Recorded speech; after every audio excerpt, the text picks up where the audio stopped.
So I received some feedback that the videos I posted for the programming assignment number 9 did not seem to work well for people. So I'm going to try to re-record them.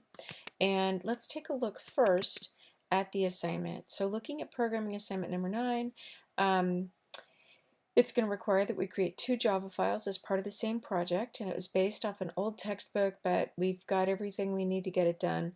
We are going to need to have both a bankaccount.java class and a testbankaccount.java file, excuse me.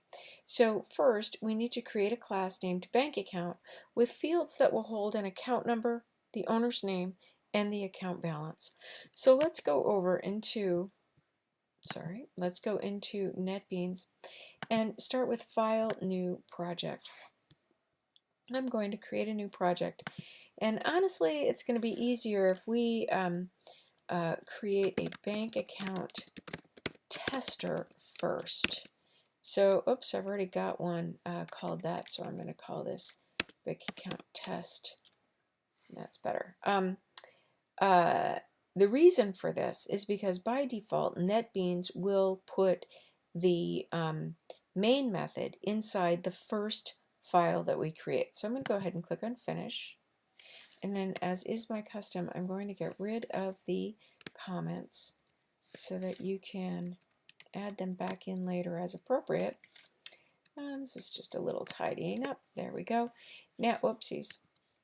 Now I am going to create the bank account class. So I go up to the File menu and I click on New File. On this first screen here, I make sure that Java and Java class are selected. The project is Bank Account Test. That's the project I just created. So I click on Next, and now I name this, I'm going to name it Bank Account is the class name, and then click on Finish. So now both Bank Account and Bank Account Test are part of the same package, and it's going to make my life very lovely. The assignment said that we need to have 3 pieces of data for each bank account.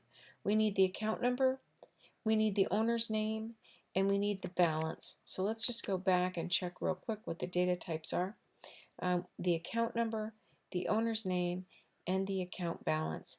It doesn't tell us which data types to use for account number, owner's name, and the account balance.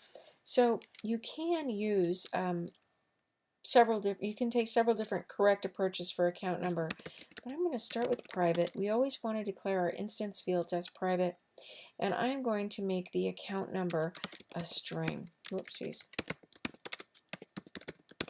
And I'm going to call it account number.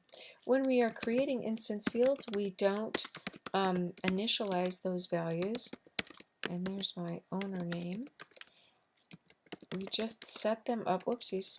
Helps if I spell correctly. Private.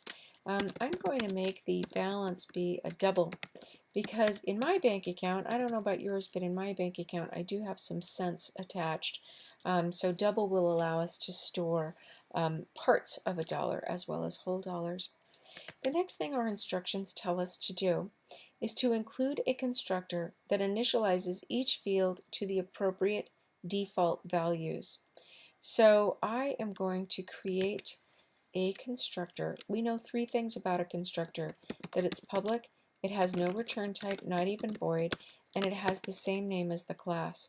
If I want to initialize to appropriate values, I'm going to need a string for the number, I'm going to need a string for the name, and I'm going to need a double for the balance, for the amount.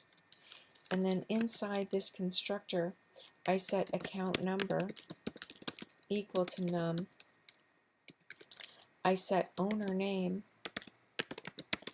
equal to name, and I set balance equal to amount. This has the instance field on the left-hand side of the assignment operator and the name of the parameter on the right-hand side of the assignment operator. The next thing our instructions tell us that we need after the constructor are to include methods to get and set each of the fields, so each of the instance fields. So in order to get the instance fields, we start with public because our instance methods are typically public. If I want to get the account number, it means I'm going to return a string, and I'm going to call this method getAccountNumber. And all a get method does is just return the value of the instance field like that. Try to go ahead, I'm going to hit the pause button here and resume on the next video, but try to go ahead and add the other two get methods, and we'll resume with the set methods on the next video.